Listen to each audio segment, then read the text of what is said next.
Hey guys, Alec here again with some secrets of management consulting. And this is stuff that, I haven't been able to find this stuff. I've actually searched and seen, is this stuff kind of available? Does it make sense to make a video about this? I've had trouble finding it. So how do you restructure a company?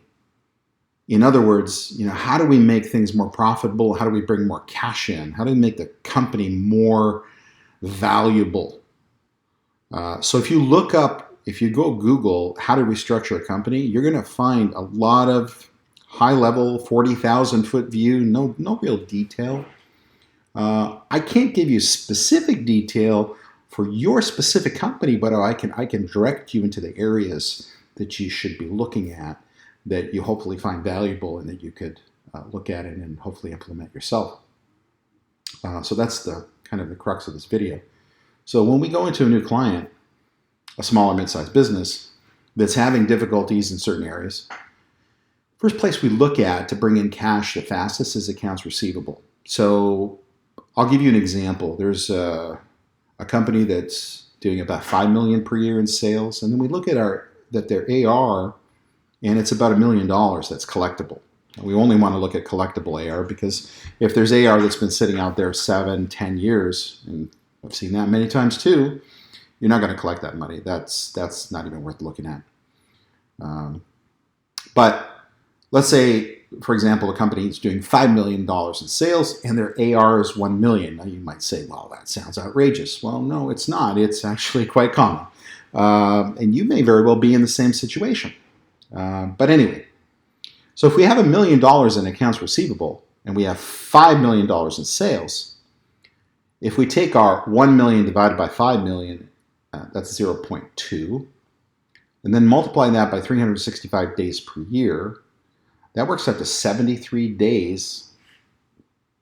What does that mean? Well, that means it's taking on average 73 days to collect our cash after we've invoiced and completed the work.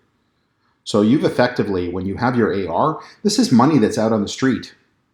The question you need to ask yourself is, can I improve that? Well, you can if you streamline your receivables collection process, but there has to be a process. I'm not going to go into the detail here about how to set up the process because it depends on your business, depends on what the expectations are.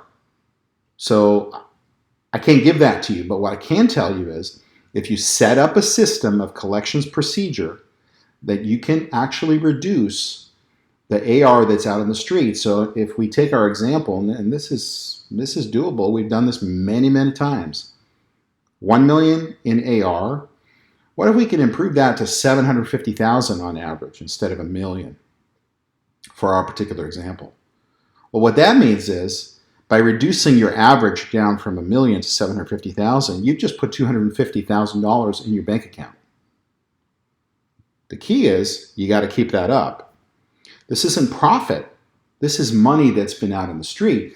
If you continue to allow $1 million in accounts receivable, that money is never going to be in your possession. It's always going to be out on the street. But if you can reduce the time, and you can, if you systematize it, bring that down, using our example again, 250,000, sits in your bank account now. And what you can do with that 250,000, this is now working capital, additional working capital. So you can pay off some bills, you can buy new equipment, whatever you might do. Maybe you take a vacation, maybe the vacation you haven't taken in 10 years. So the key is to maintaining that. So you have to set up a system of collections, and then you have to stay on top of that. Your person who's doing your accounts receivable needs to stay on top of it. And it has to be systematized. Okay, so AR is first. Now, generating more profit. So then the next area that we're going to look at is materials usage, materials waste, and cost. Then labor. How efficient is our labor? So we're going to start asking some questions. Okay, so who's involved? What evidence do we have that there's a problem? How long does it take to do a certain thing? How long should it take to do a certain thing? And you break that down and you want to figure out, how much is this costing me over a year as a business owner by not fixing this problem? So now you've got an indication of kind of the scope of the problem from a dollar standpoint. We're not worried about accuracy. We're worried about is, what scale of problem do we have? I mean, do we have a $5 problem? Do we have a $500,000 problem? I had one client, they had a $500,000 problem. We fixed one problem. $500,000 in their overhead. And they didn't even realize they had a problem. So you got to drill down in all these areas and say to yourself, well, do we have any evidence of this being a problem? Have we priced out certain things? Have we stayed with the same vendor for 25 years and never priced out with a different vendor? You got to ask these types of questions, and then what you can do is then you can identify, okay, how much is this costing me over the full year? Because as you put all these problems over a full year, then you can put them in terms of magnitude. This is the biggest, this is the second one, this is the third one.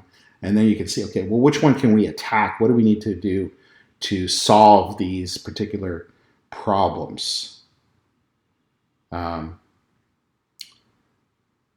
There is, in some cases, there's a cost of the solution. So maybe we need to buy more software. Maybe we need some different type of equipment. If you're in a manufacturing area, maybe automating certain process is going to save on labor, just as an example. So it depends on your situation, but this all has to be compared and contrasted. So once you identify the problem, the cost of the problem over a year, then it's a question, okay, so what's the solution to the problem, or what are the things that we need to do to solve that problem? And we need one leader that will handle that, and we need to understand and make sure that that person, that manager, make sure that whatever's been decided on how to fix that problem is implemented. And once it's implemented, you can tick it off. You've got to make sure that the solution continues. Once that's done, this entire process, you'll start seeing additional cash in your bank account. And these are real profits now. So we talked about material. Sorry, we talked about AR, we talked about material, we talked about labor. And the last thing we're going to look at is overhead costs. Can we cut? Can we get better pricing? This kind of thing. Okay.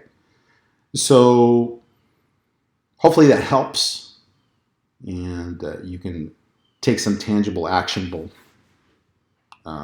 items from that and apply it in your own business and benefit from it. Now, fun fact. Benjamin Franklin in 1717, at the age of 11, invented the swim fins that divers and snorkelers use. That goes back to 1717. And he was only 11 years old when he invented that. Anyway, if you enjoyed this video, you learned something, let me know what you learned.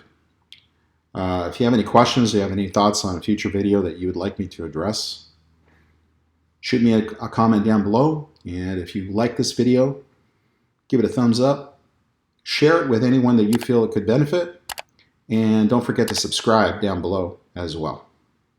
Until next time, keep raising your profit.